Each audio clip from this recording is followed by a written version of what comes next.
আপনাদের জন্য আজকে থাকছে ঐতিহ্যবাহী আলু ঘন্ট রেসিপি। হ্যালো এভরিওয়ান, আসসালামু আলাইকুম। সবাই কেমন আছেন? আশা করি ভালো আছেন।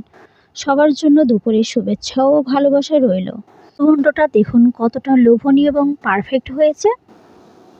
আপনারা যদি এমন পারফেক্ট আলু ঘন্ট করতে চান তাহলে আমার ভিডিওটি ফলো করতে পারেন। এটা লুচি, পরোটা, ভাত যে কোনোটার সঙ্গেই খুবই ভালো লাগবে। তো আমরা একটা প্যান নিয়ে নিয়েছি, পরিমাণ মতো তেল দিয়ে এর মধ্যে পেঁয়াজ কুচি এবং রসুন কুচি দিয়ে আমরা একটু ভেজে নিব।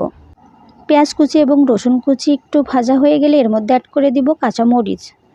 কাঁচামরিচটা এখানে আমাদের আলু অনুযায়ী দিয়েছি, আপনারা আপনাদের আলু অনুযায়ী পরিমাণ মতো দিবেন। আর যেহেতু এখানে শুকনো মরিচের গুঁড়োটা দেব, এই জন্য একটু কম নিয়েছি। শুকনো মরিচের গুঁড়োটা দিলে কালারটা সুন্দর আসবে।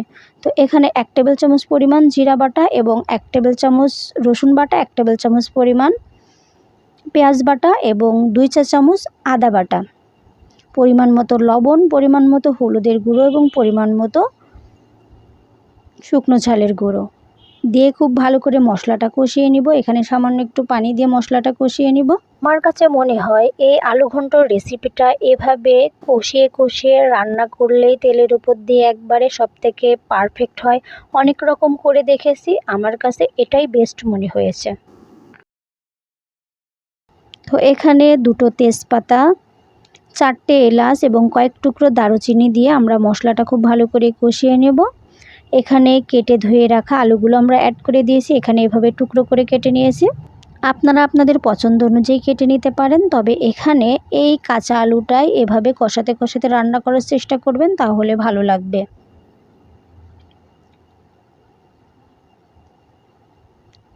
খুব ভালো করে কষিয়ে নিতে হবে। এখানে অল্প অল্প পানি অ্যাড করে আমরা কষিয়ে নিচ্ছি।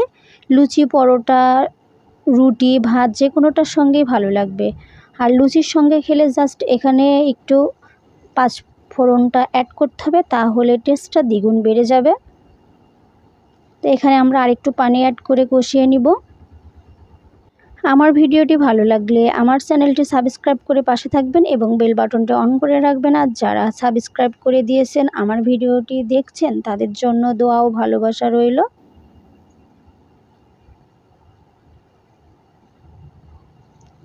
তো এখানে খুব ভালো করে কষানো হয়ে গেছে। এখন আমরা ঝোলের জন্য পানি অ্যাড করে দিব। ঝোলের জন্য পানি অ্যাড করে দেব। এই পানিতেই বাকিটুকু সিদ্ধ হয়ে যাবে।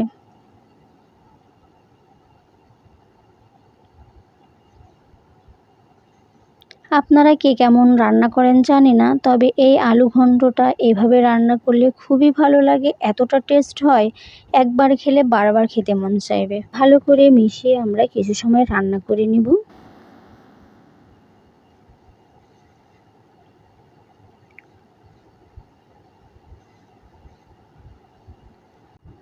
এটা কিছু সময় আমরা ঢাকা দিয়ে রান্নাটা করে নিব। কিছুক্ষণ পরে আপনাদের মাঝে আবার ফিরে আসছে। তো দেখুন বলক উঠে এসেছে। এ পর্যায়ে আলুগুলো আমরা 80% ভেঙে নিব আর 20% আস্ত রাখবো। এভাবে রান্নাটা করলে খুবই ভালো লাগে। আপনারা চাইলে পুরোটাও ঘন্ট করে নিতে পারেন। তো এভাবে সিদ্ধ হয়ে গেলে এই চামিচ দিয়ে একটু করে এমন করলে পুরোটা ভেঙে যাবে।